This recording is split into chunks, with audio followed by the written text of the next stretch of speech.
हाय, मेरा नाम है सलमान और आप देख रहे हैं मेरा YouTube channel technical max Roy.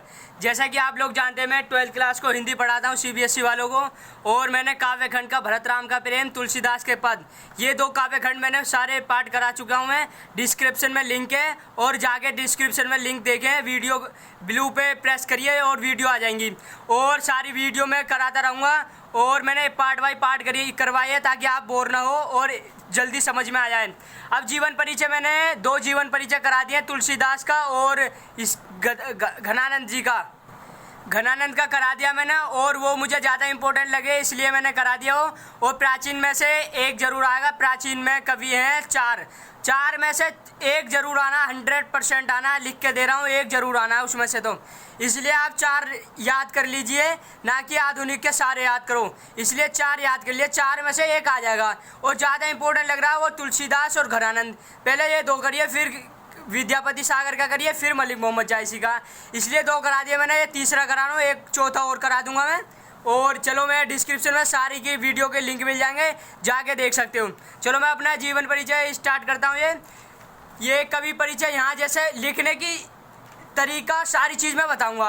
अब ये बहुत से बच्चे हैं कि डाल दिया ऊपर जीवन परिचय और बाकी पूरी भर दी कॉपी, पेज भर दिए। पेज भरने से मतलब नहीं है, वहाँ पे आपको बिल्कुल डिक्टू लिखना है और पॉइंट बाय पॉइंट लिखना है। ये नहीं कि पेज भर दिया, अब आप पूरी कॉपी भर दी, उससे क्या फ़ायदा कुछ नहीं है। फ़ायदा जब भी मिलेगा, नंबर जब भी मिलेंगे, ताकि आप टीचर को इम्प्रेस करोगे। और जीवन परिचय, बाकी क्वेश्चन मैं सारी चीज़ हल करके बताऊंगा। यहाँ पेपर से पहले आपको रख करके बताऊंगा पेपर कैसे सोल्व करना, पेपर टाइम पे पेपर कैसे करोगे आप, ये सारी बात मैं पहले बताऊंगा आपको। और ये जीवन परिचय देख लीजिए कैसे करना है। अब ये देखो, कवि परिचय, जो भी कवि परिचय दे रखा उस कवि परिचय डाल दे यहाँ पे। अगर प्रेजेंट नंबर जितना भी हो वो डाल के और ये कवि परिचय डाल के और ऐसे एरो बना के ये इंप्रेशन होता है टीचर को कैसे इंप्रेस करना है। इसलिए सारी चीज़ मैं आपको बताऊंगा कैसे क्या करना है। ये कवि परिचय डाल दिया, उसके बाद नीचे ये पूरी फर्स्ट लाइन में लिखना है मलिक मोहम्मद जायसी। जिसका भी आप जीवन परिचय लिख रहे हो वो आप पहले डाल दो, उसका नाम डाल दिया।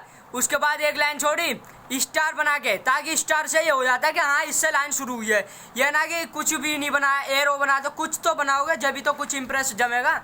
एक लाइन छोड़ दी, उसके बाद जन्म लिख दिया। जन्म के बाद देखो ये तीरा, ये देखो क्या लिखने की स्टाइल देखो, तरीका कैसा है, इसमें कैसा लिखा जा रहा है। ऐसे ही बिल्कुल सेम टू सेम फॉलो कर दो और आपकी जैसी टीचर के हाथ में कॉपी जाएगी, वो समझ जाएगा हाँ बच्चा ने कुछ समझा और समझ के ही पेपर लिख रहा है। अब ये देखो जन्म लिख दिया।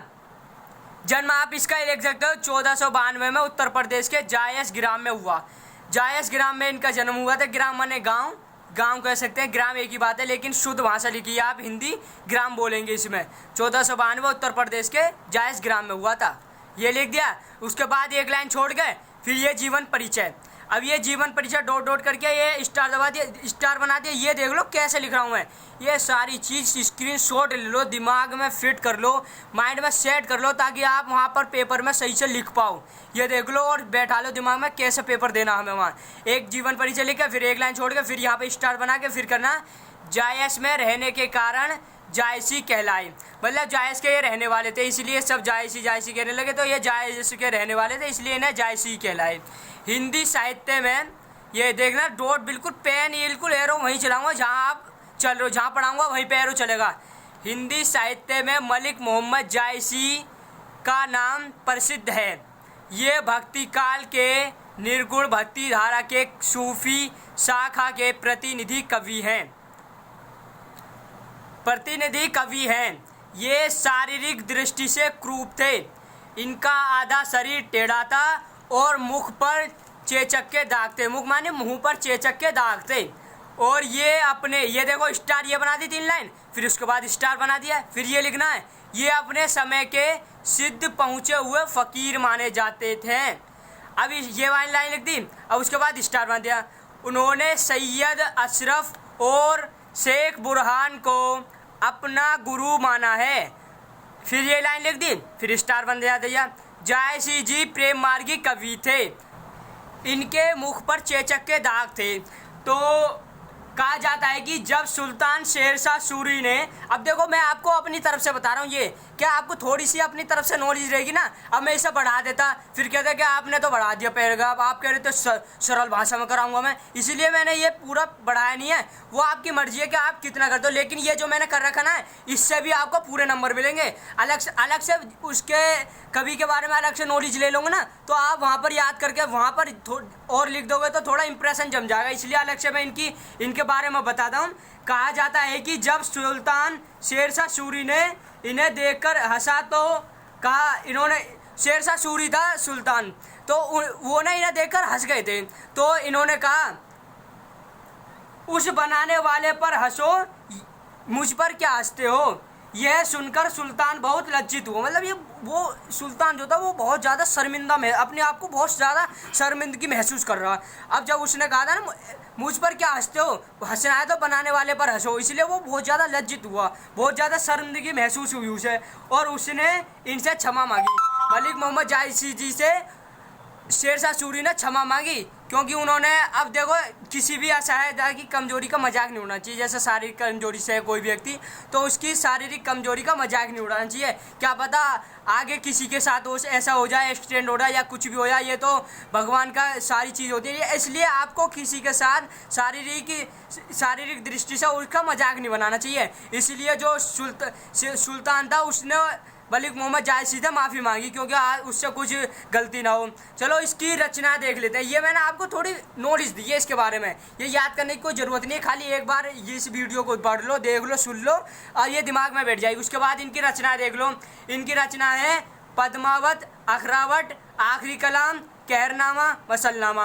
अब ये देखो रचनाएँ का पॉइंट डाल दिया, एरो बना दिया, फिर स्टार दबा के पद्मावत, फिर स्टार दबाया, अखरावट, फिर स्टार बनाया, आखिरी कलाम, फिर स्टार बनाया, कहरनामा, फिर स्टार बनाया, मसलनामा। अब इसके बाद देख दो इसकी ये जो इसकी रचनाएँ हैं, इसकी 5 रचनाएँ। अब ये देखो ये रचना आपको याद नहीं हो रही, तो मैं इसकी एक ट्रिक बता रहा हूँ। वो ट्रिक मैं यहाँ पे लिख नहीं रहा, इस पर डिस्प्ले पर आपको मैं अलग से बता रहा हूँ। वो ट्रिक पता है क्या? अब ये ट्रिक ये याद रखना, इसमें आता है एक वाक्य है, उस वाक्य के जरिए आपको वो ट्रिक याद आ जाएगी।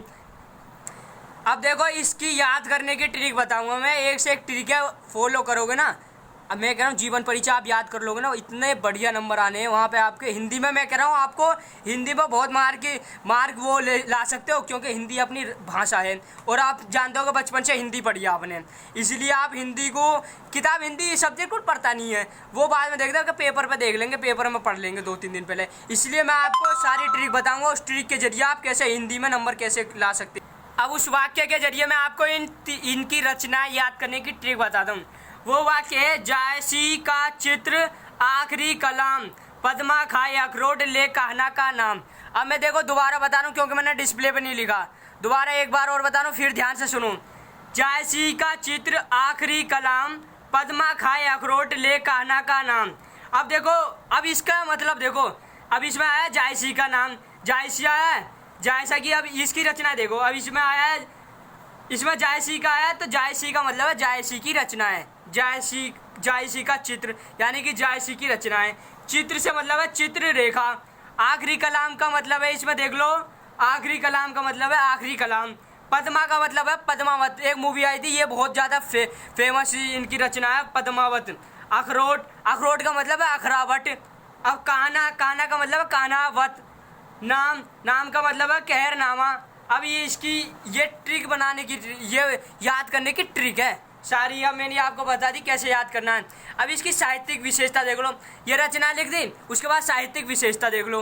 ये देखो साहित्यिक विशेषता में यहाँ लिखना आपको, साहित्यिक विशेषता डाल के पॉइंट, उसके बाद लिखना जायसी सूफी काव्य धारा के प्रमुख कवि हैं, प्रसिद्धि का आधार पद्मावत महाकाव्य है। मतलब प्रसिद्धि, ये कैसे प्रसिद्ध हुआ, ये पद्मावत इनकी जो रचना है ये बहुत ज़्यादा फेमस है, और ये इसी से ये प्रसिद्ध है। इसकी पद्मावत के ऊपर एक मूवी भी आई थी। अब ये देखो, ये वहाँ तक साहित्यिक विषय था, ये देख लो अब यहाँ से, यह एक आध्यात्मिक काव्य है, इसमें लौकिक कथा के माध्यम से अलौकिक कथा का उल्लेख है, समन्वय शैली में लिखी रचना है, यहाँ हिंदू और मुस्लिम काव्य शैली का समन्वय है।